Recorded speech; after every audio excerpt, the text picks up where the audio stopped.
Alright, I've got 2 bars on the battery, and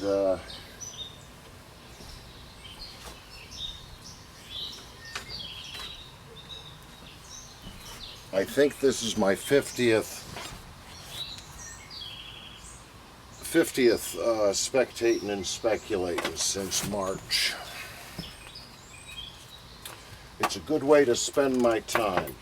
It's a very good way to spend my time.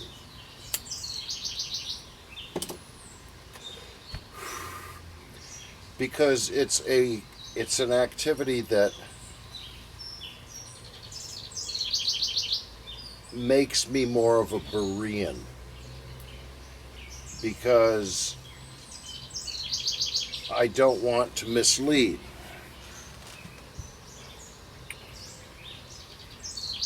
And I operate as though I am dealing with people who have at least a Sunday school understanding. You know, a 15-year-old's understanding of Scripture, regardless of how long one believes they've been on the I'm going to heaven side of the fence.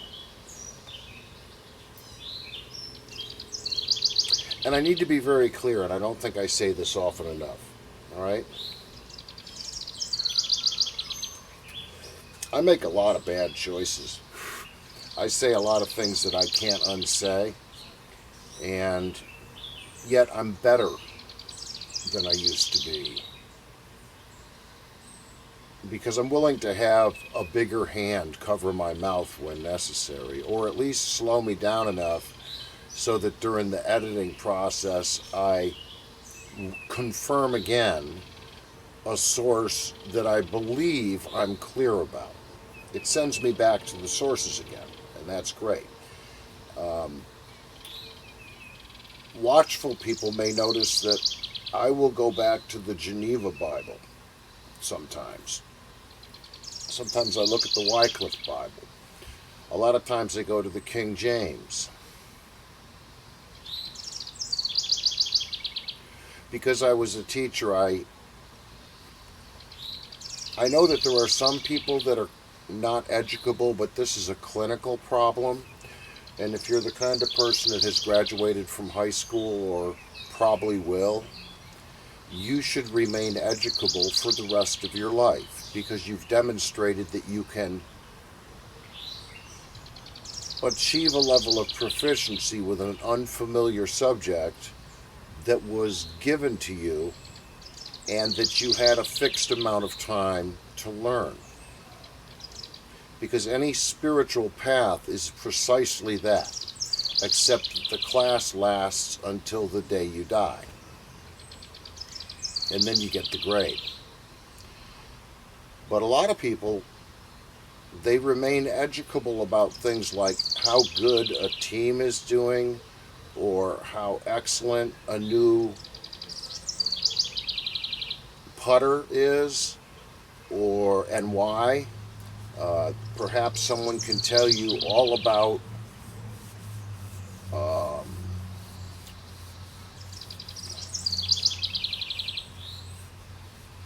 automobiles, or all about gourmet cooking or business, and they are willing to commit a bunch of time to being on top of their game when it comes to things that matter to them.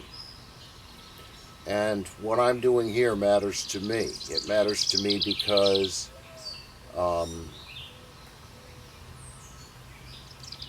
with a complete understanding that teachers who impact groups and preachers who impact groups are judged for the fruit, lack of fruit, or trouble that their lessons produce. So I'm aware of that. It'll make a Berean out of you, I assure you. Right? If fear of God is the beginning of wisdom, a very stupid person can start getting smarter as soon as they're afraid that God's going to be upset with the consequences of the choices they make. a very stupid high school graduate, a very morally stupid person with a PhD, a very spiritually empty and stupid person who's been very, very successful in business. The kind of person that's able to get their name in the paper a lot.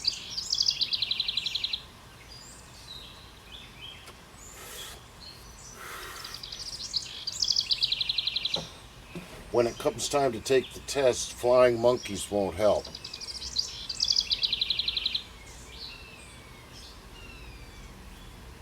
You don't know how long the drive is going to be. Your gas gauge isn't working well. But you know that you can't stop. And you're driving somewhere unfamiliar. So you're not sure when the next few opportunities to gas up are going to happen. So what do? Maybe you carry a 5-gallon gas can in your vehicle and keep it full. Or maybe when you see that there is a station open, regardless of how much you've got in your tank, you pull in and top it off, just in case. And double check the gas can that you've got in the back of your truck. And then continue. And don't run out of fuel. Don't run out of the propellant, the oil, the lubricant that gets you where you're going with the least amount of friction.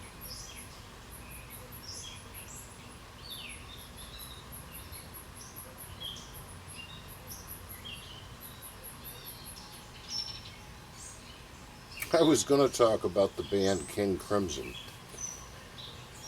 but I think I'll save that for another day.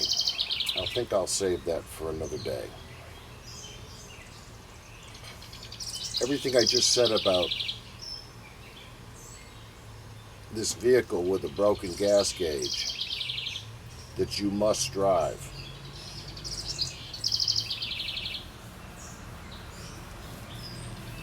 is what sprung out of me reading again the parable of the foolish virgins and the other parables. Red words where people are warned against the kind of nonsense in the future, which is now, when people who bear no fruit, people who engage chronically in the things that God hates, it might be one, it might be several, people who neither pray for deliverance from addiction and alcoholism nor desire it. It's their new normal since childhood. It's a generational sin that gets passed along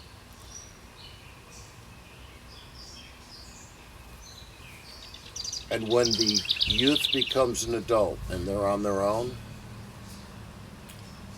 and trouble comes knocking, they may cope with it in the ways that their ancestors did and fall right into that generational sin. And if they have children, you can see where this is going. I don't talk about specific generational sins too much. I talk about, and remember, once again, these are people who say they believe in Jesus and that they're going to heaven when they die. It's my whole audience. For anyone else, this is pure entertainment. But for these people, who may very well be taking the Lord's name in vain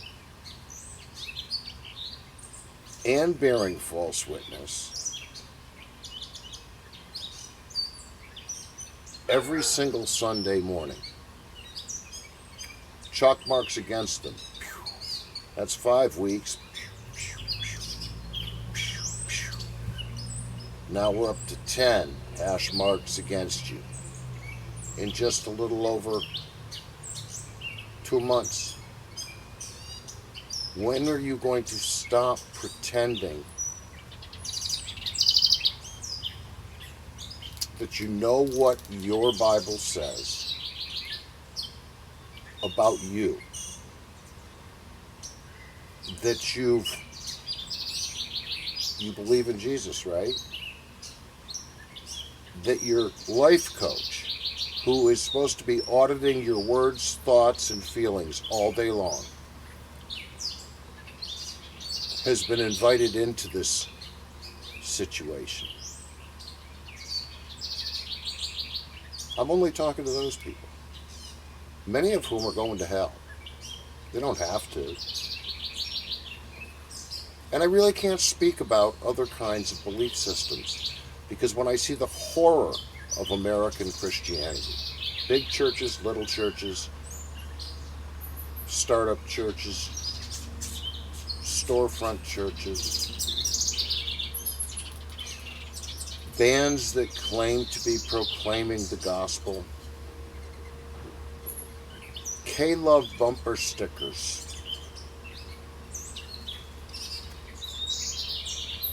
I saw one today, it said Yahweh or the highway, and I like that. First time I've seen the word Yahweh locally in 30 years. I'd get that bumper sticker for sure.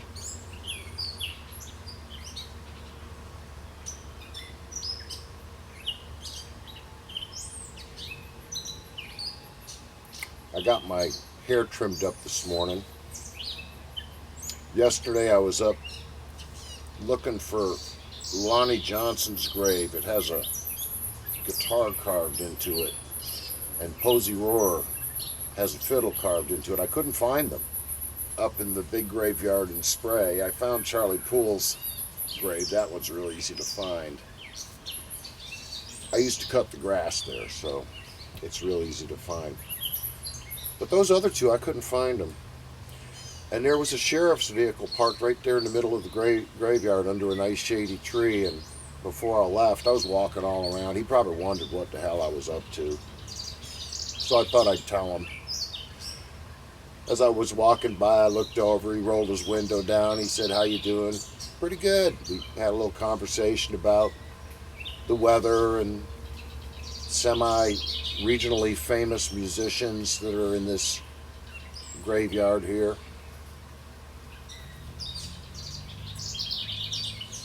One thing I observed when I was walking around was how many little American flags were sticking out of the ground next to a bunch of graves.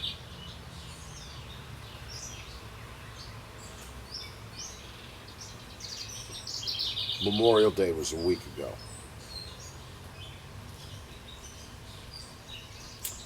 King Crimson has definitely caused a lot of soil to have blood crying up out of it.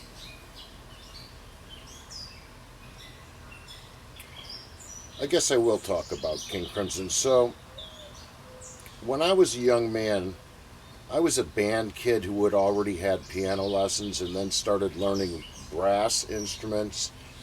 And then I learned guitar, mostly self-taught with the help of a friend named Dave Chase for the rudiments, finger-picking stuff.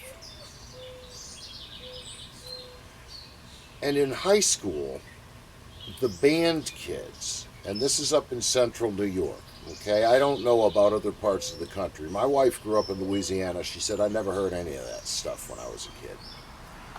But up where I was from, there was a lot of what you might call intellectual rock music and also regional music getting a lot of airplay on the radio stations, because the whole sort of freeform FM thing was ubiquitous at radio stations at that point. You know, whatever the disc jockey wanted to spin. And progressive rock, the most common progressive rock in America at the time that was all over the radio, we were hearing you know, Lucky Man and From the Beginning by Emerson, Lake and Palmer. We were hearing Kansas from the American Midwest. We were hearing, by about 1977, we were hearing some Genesis. I'd been introduced to Genesis a few years before that, but it was getting on the radio by the late 70s.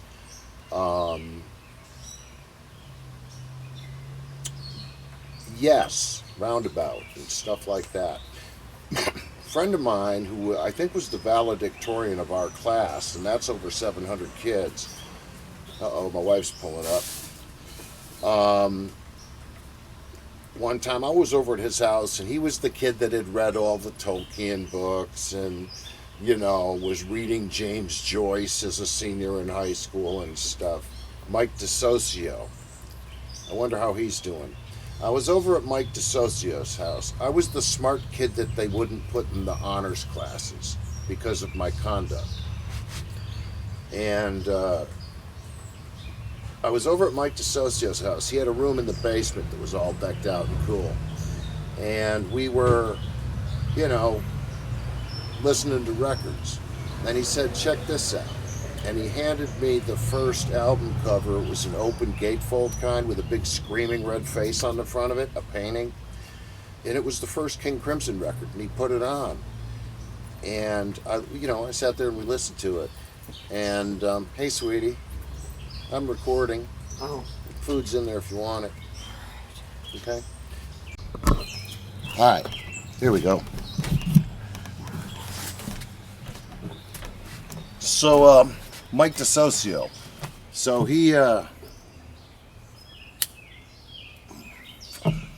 introduces me to this band called King Crimson. They're a progressive rock band. They're really complicated and kind of grim, and a lot of the lyrical content was quite esoteric and I dare say Crowleyan.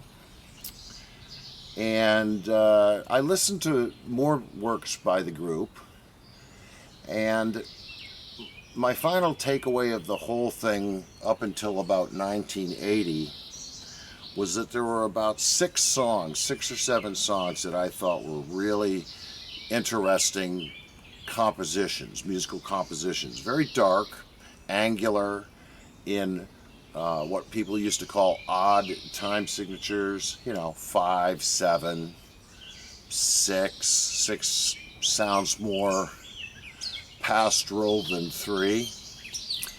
And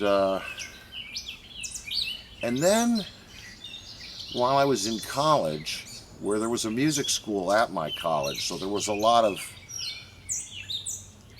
influences up there. A lot of people into things like Zappa in Chicago.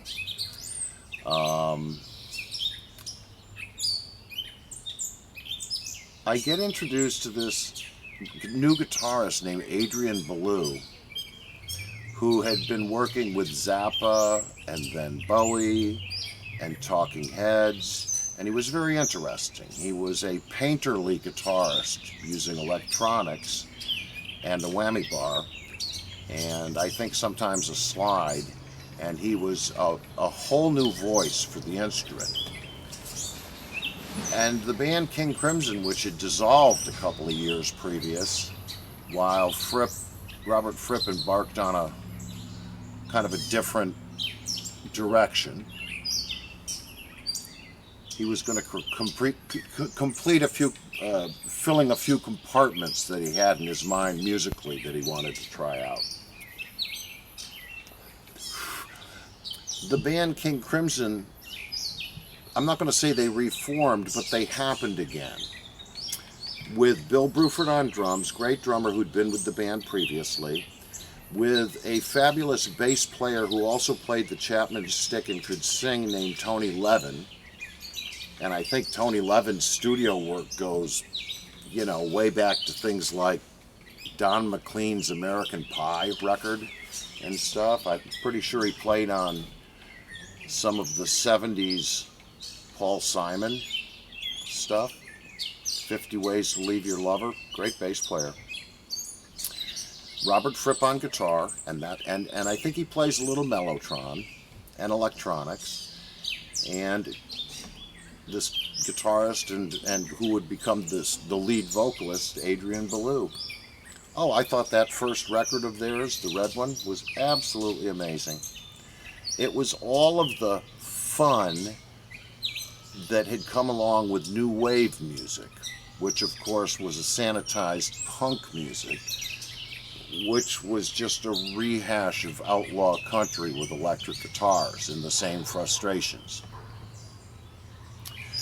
But an urban kind of outlaw country with electric guitars. Plus the interesting time signatures, the brilliant polyrhythms and drumming and percussion and stuff, experimentalism. I got back into the band a whole lot. Saw them live a couple times when they were that quartet. And then Belew left and it turned into something else with more people in it, and I kind of lost interest in the group. But around 1994 or 5, it was before it must have been 96, in Worcester, Mass, I found myself on an online discussion group. This is pre-Facebook, called Elephant Talk. And I don't know whether it has an archive where this stuff could be verified or whether that archive is curated and things deleted. I don't know. I'm not going to make any assumptions. But I got involved in it because I was very interested in the guitar playing of this man, Robert Fripp. Not so much his concepts about metaphysics and stuff like that, which I found kind of impenetrable, and I don't know, when I gave it any scrutiny, it made me uncomfortable. But the music was fabulous. He played a great solo on the first Brian Eno record. A couple of good guitar parts on that record. So I'm in this chat group. We're talking about all these various minutia, related to this band and various tunes and things. And many people are relating concert experiences that they've had. And I must say in advance here that there was a certain amount of sort of unscrutinized idolatry going on. I suppose this is true in any discussion group where there's a living members of the people being discussed still alive, where they get treated with kind of a level of God-ishness that I don't really feel human beings are entitled to. Fame, the spirit of civic fame, it just doesn't appeal to me. Making a name for myself, I know a lot of people could argue with me about that because I've put records out and stuff, but that's just, it's my diary. Always has been. The great work is bigger than any of this stuff, Well, I'd played in a band with a man, rest in peace, Fred Hall, actually in a number of different things. We were recording together, performing together, jamming together, and just hanging out. And he told me, we were both fond of a lot of the same music, and he was telling me that he'd seen King Crimson in the 70s, and he was right up by the stage. The place was packed, and people were standing in front of the front row of seats, like right there by the stage. And that the stage was about 4 or 5 feet tall. So for me, it would be about here at my collarbone height. And Fred told me that during the concert, someone who was Fred was right up there by the stage. So somebody that was adjacent to him on one side, right up against the stage, had their hands on the stage, probably to balance themselves. And that during this concert, Fred was watching Robert Fripp because he adored his guitar playing and his music. And he said he could tell that Fripp kept looking at that person's hands on the stage. And then he stood up and walked over and kind of lightly stepped on the person's hands to signal that those hands need to get off the stage. And you'd move yours too. And I shared that out. And it caused a fuss. Because I wasn't deifying the composer, I guess. You know? It was one of those sort of emperor has no clothes moments that everybody has now and again. And then, while devotees of this band and its composer and guitarist are running to the defense of the artist having their space violated or something like that, there were all kinds of reasons that this was explained as an okay thing to do. And then a member of the discussion group who was using a pseudonym, as it turns out, popped in and began talking about the distinction between the performer and the audient, with a T, meaning one person in the audience, and how this is the role of the artist and this is the role of the listener. And these are the needs of the performer, and these are the ways that the listener can show respect for that performer and so forth. And I agreed with some of it. If, for example, somebody was spilling a drink onto the stage and causing a problem in that way, or lighting a little fire at the front of the stage, or doing something idiotic. But I think that man was just simply balancing himself. And I said so. And then I began to really get challenged by a different moral equation coming from this individual writing with a pseudonym. DJ Saros something, I don't know. And I just felt compelled to not have it.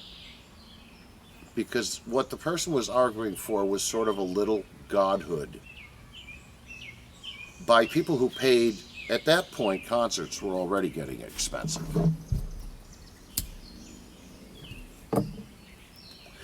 And I'm wondering, I'm arguing with this person in text. This person wouldn't be the artist or have the reach that they have were it not for those buyers. And there's something to be said for loyalty and gratitude for other people getting on board with what your dreams are and helping you achieve them. And I was not saved by a long shot then, okay? But then I got an email off board. It wasn't in the discussion group, it was in my email inbox from this DJ Saros person, and as it turned out, it was Mr. Fripp himself. And he had a very different tone than the person in the discussion group. He wasn't belligerent. And he acknowledged that there could be a different way of looking at what happened, and that in essence, there was no need to argue this any longer on the discussion board, and that some food for thought a spoon had appeared with some food for thought on it, and the whole thing ended up, we certainly didn't become friends, and I don't think I've ever communicated with him after that. But I feel good that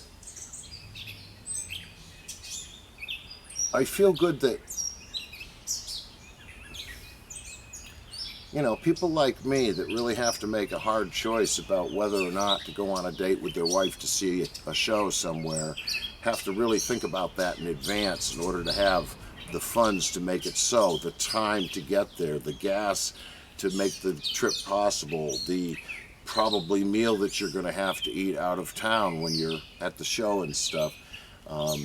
I think that when somebody appreciates your music, you should make a point of, and many do, but I think it should go without saying that the gratitude should be front burner for anybody who's playing music for people that paid a price to get in. Okay?